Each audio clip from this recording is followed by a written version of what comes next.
وہ بلی آپ پر حملہ آور ہوگی، آپ کی آنکھوں پر آ کر ہمارا کوئی بادشاہ نہیں ہے، بادشاہ ختم ہوئی، ساتھ جو ہے سانپ بن جاتا تھا، تو یہ تو انہوں نے بھی کر دکھایا۔ اس کا مطلب یہ ہے تو حضور ہی نے دعوت دی، حضور ہی نے تبلیغ کی، اسٹریٹ پریچنگ کی، مجموعوں کو خطاب کیا، کھانے کھلا کھلا کر لوگوں کو دعوت دی، پھر جو آ گئے ایمان لے آئے ان کی تربیت کی، ان کا تزکیہ کیا، انہیں منظم کیا، اور پھر انہیں 12 سال تک ایک حکم دیے رکھا، تمہارا مذاق اڑایا جائے برداشت کرو، جواب مت دو، تمہیں گالیاں دی جائیں جھیلو، برداشت کرو، جواب مت دو، تم پر پتھر برسائے جائیں جواب مت دو، کوئی بھی پرسیکیوشن ہو، کسی طرح تمہیں ٹارچر کی۔ ظاہر بات ہے کہ انقلابی لوگ شروع میں تو تھوڑے سے ہوتے ہیں، اگر وہ فوری طور پر ابتدا ہی میں وائلنٹ ہو جائیں گے تو وہ پورا نظام جو اسٹیبلشڈ نظام ہے، اس کی پوری قوت ہے، وہ کل کر رکھ دے گا۔ تو you have to buy time, وقت آپ کو حاصل کرنا ہے، مہلت حاصل کرنی ہے، اور اس کا ذریعہ یہ ہے، اس کو پیسو ریزسٹنس کہیں گے آج کی اصطلاح میں، صبر محض یا پیسو ریزسٹنس۔ 12 سال تک حکم تھا تمہیں زندہ جلا دیا جائے، ٹھیک ہے۔ حضرت خباب بن الارت رضی اللہ تعالی عنہ کو کیا سزا دی گئی تھی، کیا عذاب دیا گیا تھا؟ دیکھتے ہوئے انگارے زمین پر بچھائے گئے، انہیں بلایا گیا، کرتا اتار دو، اتار دیا، لیٹ جاؤ ان کے اوپر، لیٹ گئے۔ حالانکہ آپ سوچئے جب انسان ڈیسپریٹ ہو جائے، ڈیسپریٹ، بلی کو بھی اگر آپ کسی کارنر کے اندر کارنر کر لیں گے، وہ بلی آپ پر حملہ آور ہوگی، آپ کی آنکھوں پر آ کر پنجہ مارے گی، اس لیے کہ جب کارنر ہو گئی تو اب کیا کرے گی، اس کے لیے آپ نے راستہ کوئی چھوڑا ہی نہیں۔ تو ایک شخص ڈیسپریٹ ہو جائے، 2-4 کو مار کر تو مرے گا نا، یوں تو نہیں مر سکتا، لیکن حضور کا حکم ہے نہیں،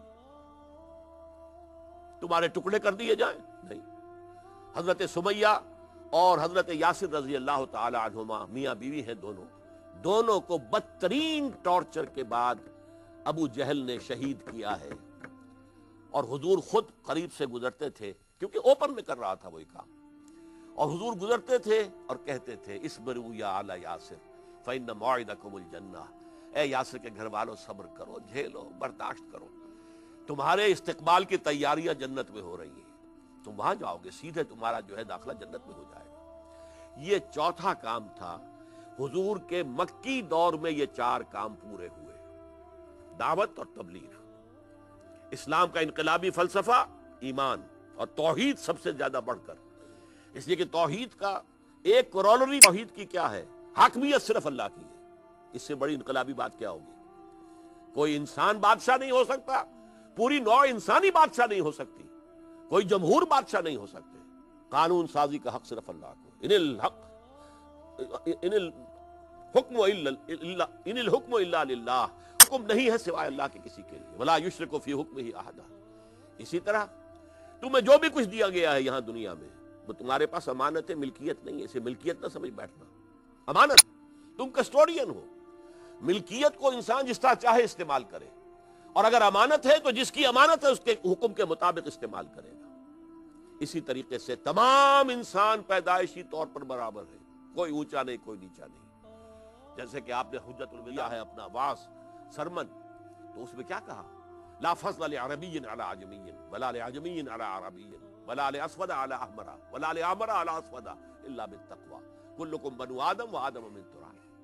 کسی عرب کو کسی عجمی پر کوئی فضیلت نہیں، کسی عجمی کو کسی عرب پر کوئی فضیلت نہیں، کسی سیاہ فام کو کسی جو سفید رنگ کا انسان ہے، سرخ و سفید ہے، اس پر کوئی فضیلت نہیں، کسی سرخ و سفید کو کوئی فضیلت جو ہے وہ کسی سیاہ فام پر نہیں ہے، تم سب آدم کی اولاد ہو اور آدم مٹی سے بنائے گئے تھے۔ یہ مساوات، اس میں آپ سے عرض کر دوں کہ ایچ جی ویلز جیسا شاطم رسول، اس نے جو 2 کتابیں لکھی ہے history of the world per, short history of the world اور ایک concise history of the world. Concise history of the world میں جو حضور پر جو چیپٹر ہے اس کا، وہ اس نے یوں سمجھئے کہ حضور پر نہایت رقیق حملے کیے، یوں سمجھے کہ آج جو کام رشدی کر رہا ہے وہ ایچ جی ویلز نے کیا تھا۔ لیکن جب آخری چیپٹر پر آتا ہے، حجت الوداع کا یہ خطبہ نقل کرتا ہے، تو اس کے وہاں جا کر معلوم ہوتا ہے سر جھکانے پر مجبور ہو گیا۔ اس کے الفاظ کیا تھے میں اس لیے کہہ رہا ہوں کہ اب نئے ایڈیشنز میں اس کو نکال دیا گیا۔ یہ سچی بات آج کے یورپین کے لوگوں کے جنہوں نے نئے ایڈیٹرز ہیں اس کتاب کے concise history of the world, ان کی حلق سے نہیں اتری، نکال دی، وہ عبارت نکال دی گئی لیکن پرانا کوئی ایڈیشن کہیں سے آپ لیں گے تو آپ کو عبارت ملے گی. Although the sermons of human freedom, fraternity and equality were said before also. اگرچہ جہاں تک واس کا تعلق ہے، انسانی حریت، انسانی مساوات، انسانی محبت کے واس تو بہت کہے گئے. And we find a lot of them in Jesus of Nazareth. اور حضرت عیسیٰ ابن مسیح Jesus of Nazareth، ان کے ہاں بھی ہمیں واس تو بہت ملتی ہے. But it must be accepted that it was Muhammad sallallahu alayhi wa sallam who established a society in the world on these principles. پہلا انسان جس نے کہ ایک نظام قائم کیا ہے، معاشرہ قائم کر دیا، جس میں مساوات بھی تھی، حریت بھی تھی، جس میں لوگوں کی کفالت کا بندوبست بھی تھا، جس میں وہ ان کی محبت بھی آپس میں تھی، آزادی بھی تھی کہ ایک شخص جو ہے خلیفہ کو ٹوک رہا ہے کہ تمہارا یہ کرتا کہاں سے بن گیا، اس کی جواب دہی وہ کر رہا ہے خلیفہ. یہ نہیں کہتا تمہیں میرے ذاتی معاملات سے کیا غرض ہے. ایک خلیفہ ہے، ایک عورت جو ہے ٹوک دیتی ہے کہ تم نے جو آرڈیننس نافذ کیا ہے، ہمارے مہر جو ہے ان کی ایک لمٹ سیلنگ مقرر کر دی ہے، تو تمہیں کیا حق پہنچتا ہے؟ نہ اللہ نے کوئی حد مقرر کی مہر کی، نہ رسول نے کی. Who are you؟ اور حضرت عمر مانتے ہیں کہ آج ایک بڑھیا نے عمر کو دین سکھایا. حضور کے مکی دور میں یہ 4 کام پورے ہوئے: دعوت اور تبلیغ، اسلام کا انقلابی فلسفہ، ایمان اور توحید سب سے زیادہ بڑھ کر. اس لیے کہ توحید کا ایک کورولری توحید کی کیا ہے؟ حاکمیت صرف اللہ کی ہے. اس سے بڑی انقلابی بات کیا ہوگی؟ کوئی انسان بادشاہ نہیں ہو سکتا، پوری نوع انسانی بادشاہ نہیں ہو سکتی، کوئی جمہور بادشاہ نہیں ہو سکتے. قانون سازی کا حق صرف اللہ کو. ان الحکم الا للہ، حکم نہیں ہے سوائے اللہ کے کسی کے لیے. ولا یشرک فی حکمہ احدا. اسی طرح تمہیں جو بھی کچھ دیا گیا ہے یہاں دنیا میں، وہ تمہارے پاس امانت ہے، ملکیت نہیں ہے. اسے ملکیت نہ سمجھ بیٹھنا، امانت ہے. تم کسٹڈین ہو. ملکیت کو انسان جس طرح چاہے استعمال کرے، اور اگر امانت ہے تو جس کی امانت ہے اس کے حکم کے مطابق استعمال کرے گا. اسی طریقے سے تمام انسان پیدائشی طور پر برابر ہے، کوئی اونچا نہیں، کوئی نیچا نہیں. جیسے کہ آپ نے حجت الوداع میں آپ نے جب آخری جو آپ نے دیا ہے اپنا واس سرمن، تو اس میں کیا کہا؟ لا فضل لعربی علی عجمی ولا لعجمی علی عربی ولا لاسود علی احمر ولا لاحمر علی اسود الا بالتقوی کلکم بنو آدم و آدم من تراب. کسی عرب کو کسی اجمی پر کوئی فضیلت نہیں، کسی اجمی کو کسی عرب پر کوئی فضیلت نہیں، کسی سیاہ فام کو کسی جو سفید رنگ کا انسان ہے، سرخ و سفید ہے، اس پر کوئی فضیلت نہیں، کسی سرخ و سفید کو کوئی فضیلت جو ہے وہ کسی سیاہ فام پر نہیں ہے. تم سب آدم کی اولاد ہو اور آدم مٹی سے بنائے گئے. یہ مساوات، اس میں آپ سے عرض کر دوں کہ ایچ جی ویلز جیسا شاطم رسول، اس نے جو 2 کتابیں لکھی ہے ہسٹری آف دی ورلڈ پر، a short history of the world اور a concise history of the world. Concise history of the world میں جو حضور پر جو چیپٹر ہے اس کا، وہ اس نے یوں سمجھئے کہ حضور پر نہایت رقیق حملے کیے. یوں سمجھے کہ آج جو کام رشدی کر رہا ہے وہ ایچ جی ویلز نے کیا تھا. لیکن جب آخری چیپٹر پر آتا ہے، حجت الوداع کا یہ خطبہ نقل کرتا ہے، تو اس کے وہاں جا کر معلوم ہوتا ہے سر جھکانے پر مجبور ہو گیا. اس کے الفاظ کیا تھے میں اس لیے کہہ رہا ہوں کہ اب نئے ایڈیشنز میں اس کو نکال دیا گیا. یہ سچی بات آج کے یورپین کے لوگوں کے جنہوں نے نئے ایڈیٹرز ہیں اس کتاب کے concise history of the world, ان کی حلق سے نہیں اتری، نکال دی، وہ عبارت نکال دی گئی. لیکن پرانا کوئی ایڈیشن کہیں سے آپ لیں گے تو آپ کو عبارت ملے گی. Although the sermons of human freedom, fraternity and equality were said before also. اگرچہ جہاں تک واس کا تعلق ہے، انسانی حریت، انسانی مساوات، انسانی محبت کے واس تو بہت کہے گئے. And we find a lot of them in Jesus of Nazareth. اور حضرت عیسیٰ ابن مسیح Jesus of Nazareth، ان کے ہاں بھی ہمیں واس تو بہت ملتے ہیں. But it must be accepted that it was Muhammad sallallahu alayhi wa sallam who established a society in the world on these principles. پہلا انسان جس نے کہ ایک نظام قائم کیا ہے، معاشرہ قائم کر دیا، جس میں مساوات بھی تھی، حریت بھی تھی، جس میں لوگوں کی کفالت کا بندوبست بھی تھا، جس میں وہ کی محبت بھی آپس میں تھی، آزادی بھی تھی کہ ایک شخص جو ہے خلیفہ کو ٹوک رہا ہے کہ تمہارا یہ کرتا کہاں سے بن گیا، اس کی جواب دہی وہ کر رہا ہے خلیفہ. یہ نہیں کہتا تمہیں میرے ذاتی معاملات سے کیا غرض ہے. ایک خلیفہ ہے، ایک عورت جو ہے ٹوک دیتی ہے کہ تم نے جو آرڈیننس نافذ کیا ہے، ہمارے مہر جو ہے ان کی ایک لمٹ سیلنگ مقرر کر دی ہے، تو تمہیں کیا حق پہنچتا ہے؟ نہ اللہ نے کوئی حد مقرر کی مہر کی، نہ رسول نے کی. Who are you? اور حضرت عمر مانتے ہیں کہ آج ایک بڑھیا نے عمر کو دین سکھایا. یہ حاکم فارس کا ایک سفیر آیا تلاش کرتا ہوا مدینے میں، ایران کا. اس نے گھوم پھر کے دیکھا یہاں کوئی محل نہیں ہے. پوچھا لوگوں سے اینا ملککم، تمہارا بادشاہ کہاں ہے؟ جواب ملا لیس لنا ملکن بل لنا امیرون، ہمارا کوئی بادشاہ نہیں ہے، بادشاہت ختم ہوئی ہمارے یہاں. ہاں ہمارا ایک امیر ہے، امیر المومنین ہے. وہ کہاں ہے؟ کہ کچھ اونٹ گم ہو گئے تھے بیت المال کے، لوگوں نے بہت تلاش کیے ملے نہیں، اب ہمارا امیر خود گیا تلاش کرنے. وہ کسی کو آئیڈینٹیفائی کرنے کے لیے ساتھ لے کر گیا ہوگا. کافی دیر تک ڈھونڈنے کے بعد پتہ چلا کہ حضرت عمر تھک گئے تھے اور دوپہر کا وقت ہو گیا، تو ایک درخت کے سائے میں اپنا درہ جو تھا اس کو تکیہ بنا کر لیٹے ہوئے تھے، آرام کر رہے تھے. اس سفیر نے وہیں کھڑے ہو کر کہا اے عمر، تم انصاف کرتے ہو، تمہیں کوئی خوف نہیں، تمہیں محافظ نہیں چاہیے، باڈی گارڈ نہیں چاہیے. ہمارے بادشاہ عوام کا خون پیتے ہیں، ہر وقت خوف زدہ رہتے ہیں، انہیں بڑی اونچی اونچی فصیلوں والے محل چاہیے، ان کو باہر نکلے تو انہیں باڈی گارڈ چاہیے. لیکن اے محمد تمہارا معاملہ یہ ہے. یہ نظام قائم کر کے دکھایا محمد الرسول اللہ صلی اللہ علیہ وسلم. اور یہ جو آخری نقطہ میں عرض کروں گا، اور یہ در حقیقت تکمیل رسالت کے علاوہ تکمیل انسانیت کا مرحلہ ہے.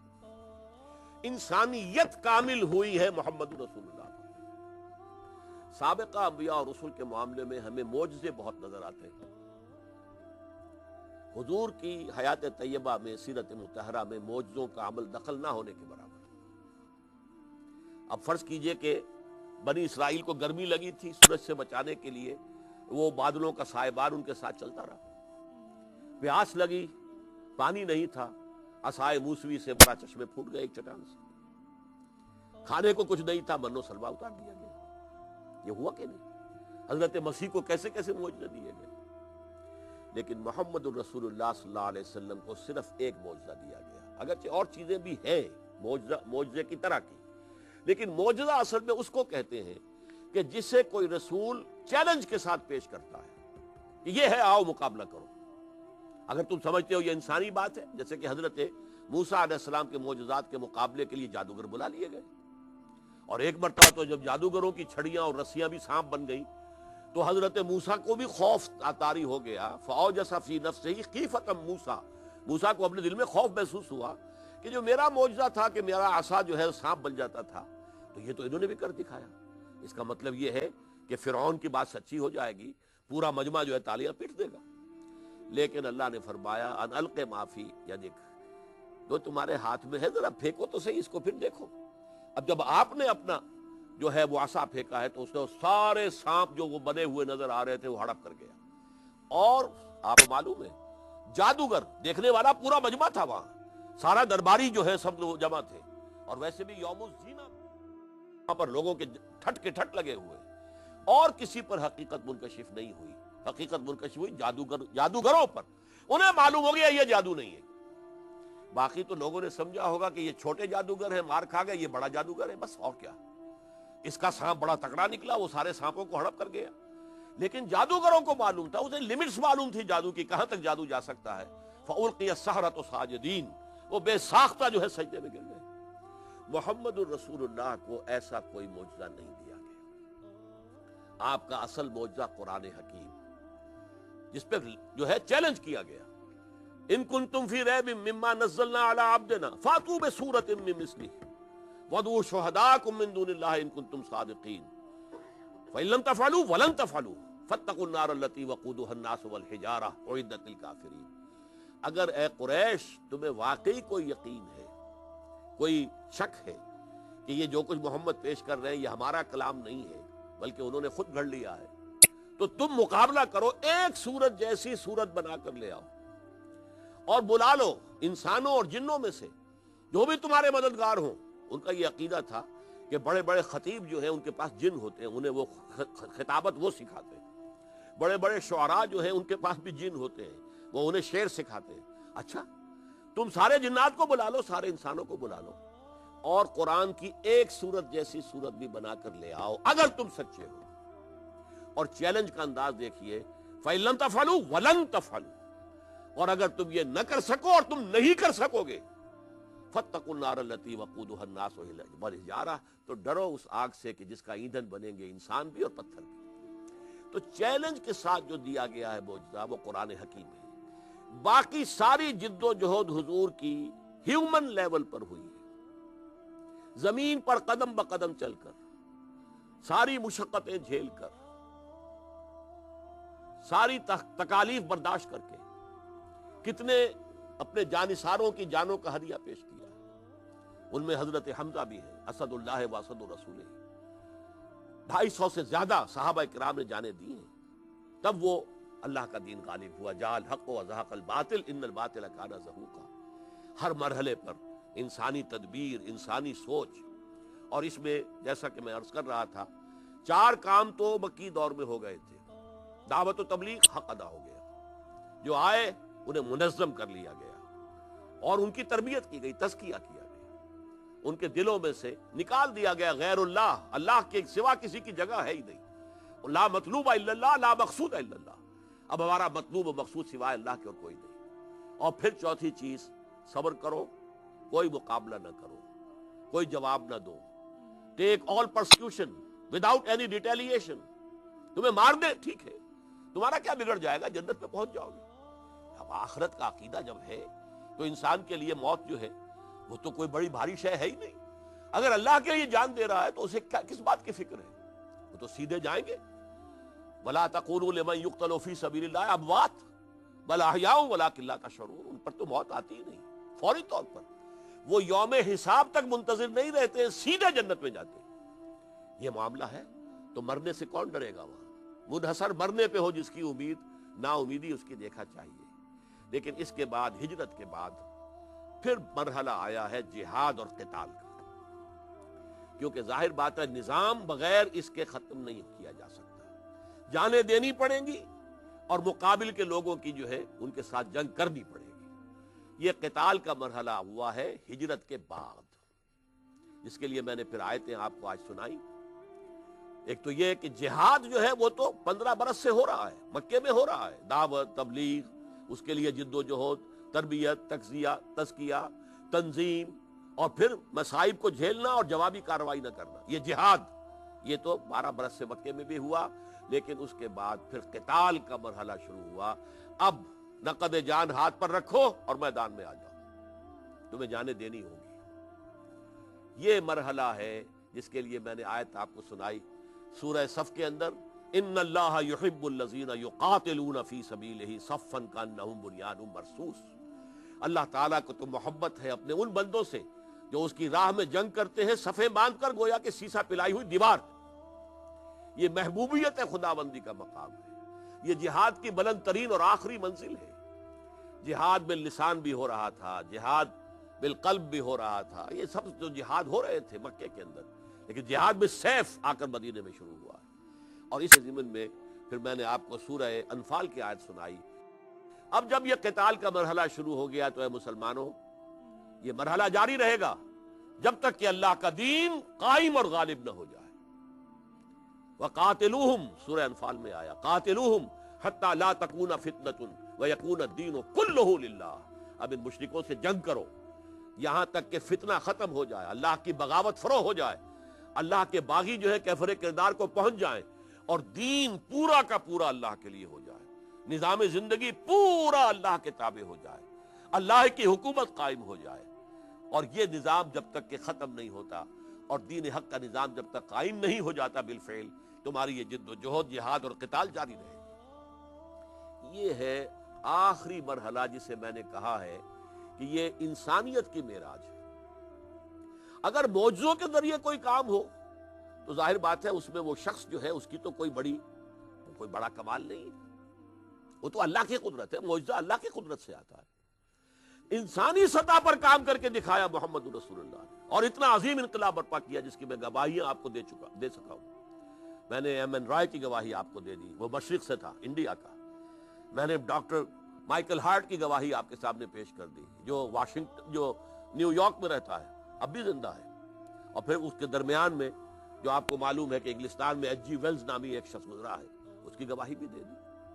تو دنیا مانتی ہے عظیم ترین انقلاب، لیکن کیا ہے محنت سے، جد و جہد سے، تکالیف جھیل کر، مصائب برداشت کر کے، فقر و فاقہ کو برداشت کرتے ہوئے، جنگوں میں جانے دے کر، یہاں تک کہ حضور کی اپنی جو حدیث ہے، لَوَدِدْتُ أَنْ أُقْتَلَ فِي سَبِيلِ اللَّهِ ثُمَّ أُحْيَا ثُمَّ أُقْتَلَ ثُمَّ أُحْيَا ثُمَّ أُقْتَلَ، میری بڑی خواہش ہے کہ میں اللہ کی راہ میں قتل ہو جاؤں، مجھے یہ شہادت حق جو ہے اللہ کی راہ میں قتل ہونے کی لذت نصیب ہو جائے، پھر مجھے زندہ کیا جائے، پھر شہید ہو جاؤں، پھر زندہ کیا جائے، پھر شہید ہو جاؤں.